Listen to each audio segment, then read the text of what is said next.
Now, this is my analysis. After listening to El Rufai, and I've also been brainstorming about the matter for some time. After listening to El Rufai arguing with one of those business guys on Arise News, talking about telling him that there's no point of making the refineries to work, but El Rufai insisted that the refineries should work. At least my take on the matter. If you look at the situation whereby you make refineries to work, what happens? The system is flooded with a lot of fuel. And when there's a lot of supply, what happens to demand? Demand goes down and price comes down. That's what everybody was trying to say. But I don't know why that man that is a business guy cannot even understand all those realities. That's why I always work for Nigeria. You just imagine if you flood the system with dollars now. If you flood the system with maybe like 5 billion or $250 billion, with other price, everything like that we appreciate is mathematics is not rocket science in my calculations. That's what happened. So whenever they were importing the fuel, and because they were like importing the fuel, they have to buy the fuel from external forces, from external countries at the international market rate or dollar rate of the sold in their own country for the naira exchange rate. That was what was causing the fall to be going up, and arbitrage in the problem with the fall, because when the price goes up and you want to now sell, you have to now increase your own cars for more money or increase your own differentials, because the price may not be enough for that. What was going on. So when they bring it to the country, now they need to make profits. So when the dollar rate is always going high, you shouldn't be tying. I don't think the fuel system should be tied to dollar rate. So what do you do? How do you avoid tying it to the dollar rate? You look for a way to what? Locally produce the fuel. If you locally produce the fuel, you need to sell it at the international market price. That's the problem I'm faulting Dangote on that matter. Why would you want to sell at the international market price? Dangote, you mustn't sell on the international market price, because you are being ungrateful, and that is very annoying. You have no reason to sell on the international market, but you will still make back your money no matter what happens. You shouldn't be very greedy. If you are to make your refineries to work, you should sell at the local price, depending on demand and supply, or your market forces in the country, not actually external forces. Because you cannot be selling at the international market rate. It doesn't make any sense. There's not even in a non-international market rate, because do you know why? Because of situations of in different countries, people have different prices. So you cannot say that you want to sell at international market price. That does not make any sense.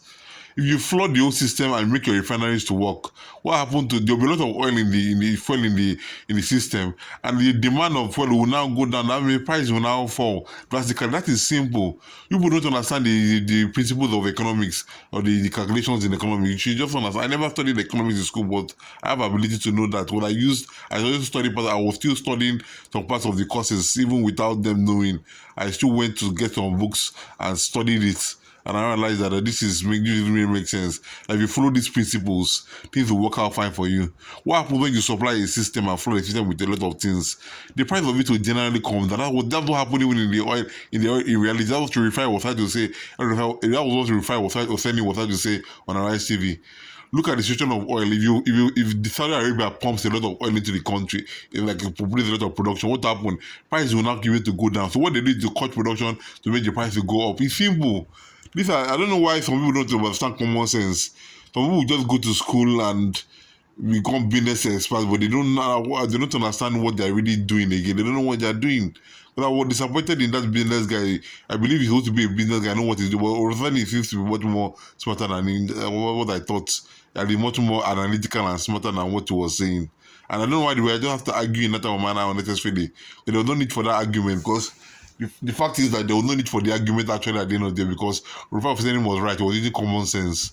Some things are just common sense. And you understand the principles of economics, you'll be able to understand what is really going on.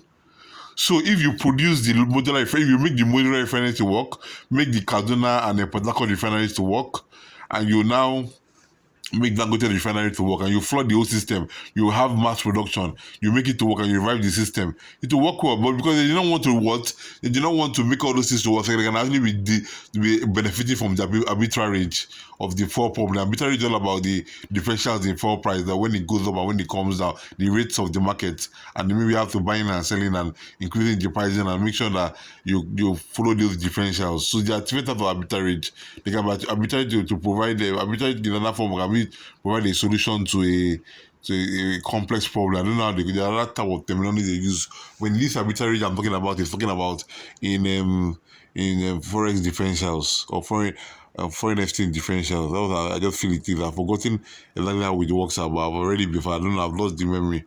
But I just feel that that's what they're talking about. So I was thinking that if you keep on importing fuel and you are selling, the price will never have to come down because if fuel cost is going up and the cost of when you produce fuel and the cost per barrel per PBD is still high, and you now refine the fuel and you want to bring it back to the country, it will still be sold at a very high price. But if you make your refineries to start working, everything going on fine, the price will gradually come down without even having to bring back for subsidy matter. That's what you will need to do. I don't know why people will not understand this. I've been trying to crack my head about it, but I just have to figure out that that is what people are supposed to do. So I've explained it to you in a clear manner. Please try and follow and make the refineries to work. Once the refineries work, things will now get better. Price of fuel will now go down drastically. To go down normally, nothing will make it not to go down. It will always go down. So please, you guys should consider all this, okay, and your analysis. I know those people who are in charge of that process, NNPC and petroleum people should consider all that. Make your refineries to work and stop those corruption you're doing because if you continue this corruption, you are going to go down soon. Oh. All of you are doing the wrong things. You are going to go down. I know that some people, the petroleum people that are in the country, that don't want things to move forward. For underground people, you better you will stop what you are doing. No, you understand.